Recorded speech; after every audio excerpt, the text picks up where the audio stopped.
Coming up on this edition of Carolina Insider, how the Richland County Sheriff's Department is using social workers for crisis intervention. In a year's time, we responded to over 2,700 calls that were not criminal. UofSC students marched across campus to take action against multiple professors accused of sexual misconduct. But first, popular bars and 5 Points are closing due to stricter liquor licensing laws from the State House. Carolina Insider starts now.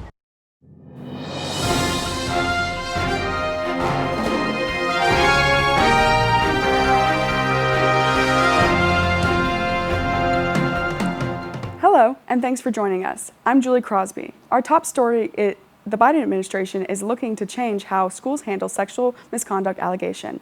In a letter released late yesterday, the Education Department says it plans to create new guidelines on how schools receiving public funding must respond to sexual misconduct allegations. The department will host a series of hearings giving school officials and students input before the new rules come out.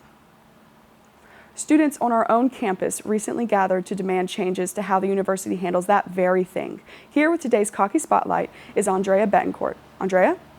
That's right, Julie. Students gathered outside of Long Street Theater demanding more action in the way the university is handling abuse allegations. They're especially upset over what they call a lack of action against 4 professors, including David Voros. Voros is a studio art professor at UofSC School of Visual Arts and Design. 3 women accused him of sexual harassment, including his ex-wife.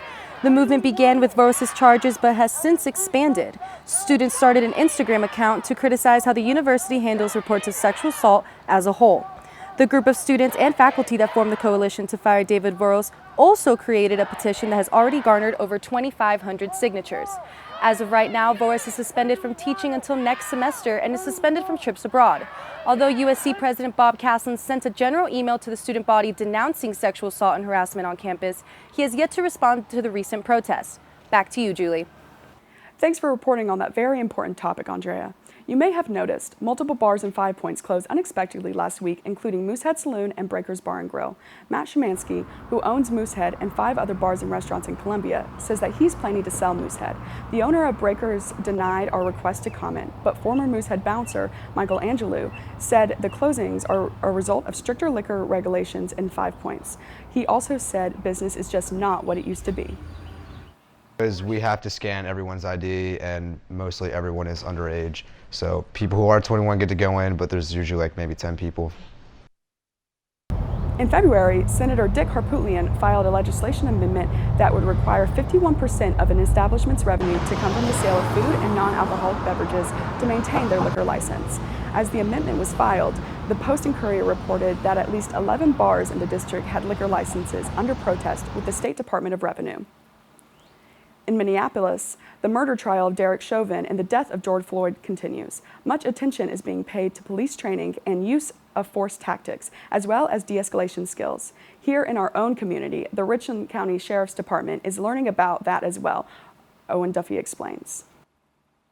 The Richland County Sheriff's Department will be responding to calls a whole new way after establishing the Crisis Intervention Team in conjunction with the South Carolina Department of Mental Health. This team, announced by Sheriff Leon Lott February 24th, will consist of both officers with Richland County and clinicians with the Department of Mental Health working together to help members of the community who may be dealing with a mental health crisis. Major Maria Iteria of the Professional Standards and Public Affairs Office with Richland County describes why the need for this team was recognized. We figured out that within a year's time, we responded to over 2,700 calls that were not criminal. Now, the officers will be able to protect the unarmed clinician while the clinician gathers information about the individual and decides how to move forward with the call. Lott appointed Captain David Soto to lead the team, who is eager to take on the responsibility. Partnering with the Department of Mental Health has broken down a lot of barriers. I think the CIT is overall, not just for the community, it'll benefit everybody. A lot of people don't realize out of a room of 10 people, there are 4 people that are dealing with mental health issues. Director of the Office of Emergency Services at the Department of Mental Health, Allison Farrell, thinks of the team structure as a way to reduce stressful situations for those involved. It's a very effective way to support people in crisis as soon as possible. If you know of someone who may be having a mental health crisis, you can contact the Department of Mental Health's Crisis Call Center at 833-364-2274 or dial 911. For Carolina Insider, I'm Owen Duffy.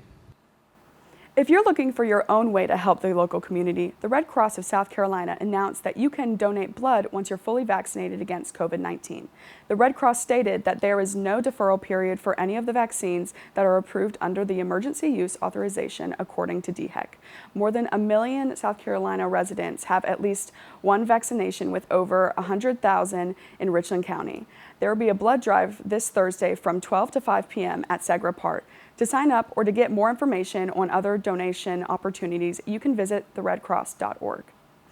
That's it for this edition of Carolina Insider, a student production here in the Kennedy Greenhouse studio in the School of Journalism and Mass Communications. Thank you for joining us. We'll see you back here tomorrow.